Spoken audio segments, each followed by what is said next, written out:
Kalian nyadar nggak sih? Kenapa ya makin tahun, makin kesini, jualan online itu bukan makin gampang, tapi makin susah. Gue sering banget, misalnya dengan cerita dari teman-teman yang udah jualan lama, apalagi kalau yang udah angkatan lama banget ya, yang angkatan Instagram, angkatan-angkatan gue, mereka tuh sering bilang gini, anjir gila apa ya, jualan zaman dulu tuh beda sama zaman sekarang. Atau kalau zaman dulu tuh cuma kita kayak cuma ngepost foto, bikin fotonya cakep gitu, ada yang nanya, ada yang like, ada yang beli gitu ya. Sekarang udah ngelakuin kayak gitu, kagak bisa. Terus harus gimana nih caranya biar up to date gitu, biar bisa jualan lagi, terutama buat orang-orang yang misalnya sempat jualan terus begitu dia lupain, tinggalin. Mau balik lagi nya gimana sih caranya? Gitu. Nah, di sini gue bakal bahas. Tapi sebelum gue mulai, buat kalian yang baru nonton, jangan lupa buat klik tombol subscribe dan aktifin lonceng notifikasinya. Ya. Jadi, satu nih. Ini fakta. Ini memang gak enak. Gue juga tidak suka. Tapi memang jualan online makin kesini tidak akan menjadi semakin mudah, tapi bakal menjadi semakin sulit. Kenapa? Fakta nomor satu, jumlah seller makin tahun yang masuk online itu bukan makin dikit, tapi makin banyak. Jadi gini, lu bayangin deh, kalau zaman-zaman dulu ya, misalnya kita Indonesia 200 juta pasarnya, 100 juta ada yang di online, gitu ya. Yang jual mungkin cuma sekian ribu, sekian puluh ribu, kebagi deh, gitu kan. Dalam tanda kutip, yang melek online duluan, itu dulu menang. Bener nggak? Nah, makin kesini, anak-anak yang melek online makin banyak, yang pengen jualan makin banyak, terus orang-orang tua lama nih yang, kok toko gua sekarang sepi ya? Mereka udah mulai mikir, gua harus masuk online. Saingan lu makin banyak. Kalau misalnya cuma anak-anak muda yang saingannya, oke, aduh ya, aduh kreativitas, men. Tapi sekarang gini, lu bayangin, aduh kreativitas, tambah si orang-orang tua, mereka punya duit, mereka langsung bayar orang, jebret. Kreatif, tambah modal. Bam! Jadi nomor satu adalah gitu, saingan makin lama bakal makin banyak dan tidak akan makin berkurang. Pasarnya ya memang tumbuh juga sih. Tapi kan balik lagi, emang lu pikir jualan online itu adil? Adil tuh gini, misalnya nih, ada 1 juta pembeli, ada 100 ribu seller. Kalau adil berarti kan masing-masing seller dapat 10 order. Faktanya enggak. Karena fakta kedua yang lebih mematikan adalah ketika lo bersaing sama market leader. Market leader itu bisa ngambil 40, 50, 60% share. Nomor 2, nomor 3-nya dibagi sisanya. Dan yang kecil dibagi di banyak. Kalian pernah dengar nggak sih ada yang namanya ketidakadilan income? Pasti pernah dengar lah.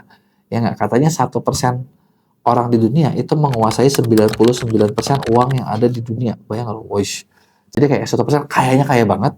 Terus yang lain, yang 99% sisanya nih, nah lu saya rebutan buat memperebutkan sisa remah rengginangnya. Nah, sebenarnya di dunia seller atau di dunia online sama. Yang gede itu mereka bakal makan makin banyak, yang dikit bakal makan makin dikit. Jadinya ya kalau kayak gitu gimana? Ya berjuang apa jadi gede sekalian. Jangan jadi yang remah rengginang, bener nggak? Ya kan? Tapi saingan emang fatal, gitu ya. Nah, saingannya berat. Kedua, yang dulu lawannya gede. Kalau dulu tuh mungkin kayak yang gede juga mereka belum masuk online. Masa sih, malu dong. Sekarang yang gede udah terang-terangan. Bahkan yang gede itu mereka siap invest besar. Mereka siap invest besar. Kenapa gue tahu ya? Karena gini, di MEA kita kan sekarang salah satu top ini ya, urutan ya top 3, top 4, top 5, salah satu top partnernya Shopee, TikTok lah. Ya, nah dari platform itu banyak juga brand-brand yang kontak dan terus diopernya ke kita. Jadi kayak ini nih ada brand ini mau butuh ini, lu mau kerjain nggak gitu loh. Nanti mereka ngasih targetnya gini-gitu. Targetnya memang agak tinggi, tapi budgetnya juga guys, waduh, kayak waduh ini budgetnya gede juga ya gitu. Dengan budget sebesar itu gue yakin ya ordernya juga pasti bakal banyak. Nah inilah yang bakal ditakutin. Yang ketiga adalah berikutnya perubahan. Yang namanya di online itu perubahannya cepat banget gitu ya. Cepatnya kayak gimana? Kayak sekarang mungkin kayak tahun lalu kita cuma bikin konten doang cukup, nanti sekarang ada live, ada apa, dan itu benar-benar perubahan yang kayak setiap berapa bulan sekali tuh ada yang baru, ada yang baru. Nah di sini tinggal lu seberapa cepat bisa ngikutin. Apakah lu bisa ngikutin semuanya atau jangan-jangan wah ini gue baru nyampe sini nih, gue belum nyampe ke sini nih, gue harus gimana nih? Lu nggak bisa cepat ya lu juga kalah gitu kan. Nah perubahan ini yang bikin yang cepat yang menang, dan konsumennya juga makin lama makin berubah. Jadi kalau dulu ya udahlah gue gini aja belinya, karena dimanjain dengan perubahan yang makin cepat, konsumen pasti bakal mencari mana yang paling cuan buat mereka, dan mana yang paling cuan buat mereka belum tentu cuan buat kalian kan. Bener nggak? Makanya itu dia tadi nih yang gue bilang, saingan bener nggak makin susah? Bener. Ada nggak solusinya? Ada. adanya gimana? Sebenarnya solusinya balik ke basic sih. Basicnya adalah gini, ketika lo mau jual barang, apakah lo jual barang, lo tuh jadi market leader di bidang lo. Gue tau ngomongin market leader itu susah, makanya gak usah jauh-jauh banget deh, gak usah gede-gede banget. Untuk pasar-pasar tertentu tuh bisa nggak lo jadi yang kuatnya. Kalau pasar lo belum ada yang kuatnya, ya udah, jadilah yang menang di situ dulu. Gitu. Jadi misalnya spesifik nih, lo adalah spesialis, misalnya kaos untuk anak muda usia sekian yang suka hobi basket, yang suka apa misalnya. Itu kan hal simpel ya, lebih kecil yang bisa dikuasai gitu kan. Nah, barang kalian harus sesuai sama yang dimau sama market, dan berikutnya adalah lu harus bisa mencari traffic sebanyak mungkin, mempromosikan sebagus mungkin.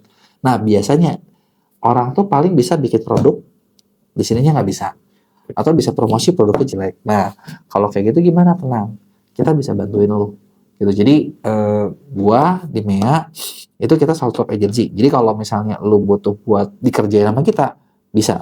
Tapi gini, gua tahu nggak semua orang juga, aduh gua nggak bisa bayar nih.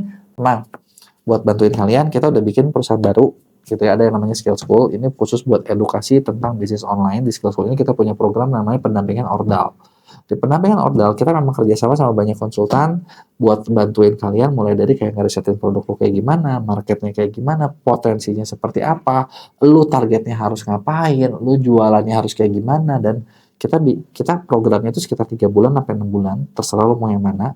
Dan itu kan ada targetnya, misalnya kayak omset tuh sekian, oke, 3 bulan ke depan omset lo targetnya adalah misalnya 100% kenaikannya atau berapa, itu kita bisa setting semua, dan kita bakal bikin program dan rencana kerja yang lo bisa lakuin.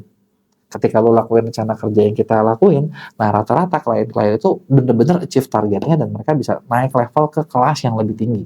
Udah lebih tinggi kan lo bisa pilih lagi nih, oh gue mau kemana nih, apakah gue mau lebih naik lagi ataukah seperti apa. Kurang lebih itu dia tadi yang kita bisa bantuin buat lo. Kalau ada yang mau tanya, lo tulis di komen, jangan lupa buat like dan share.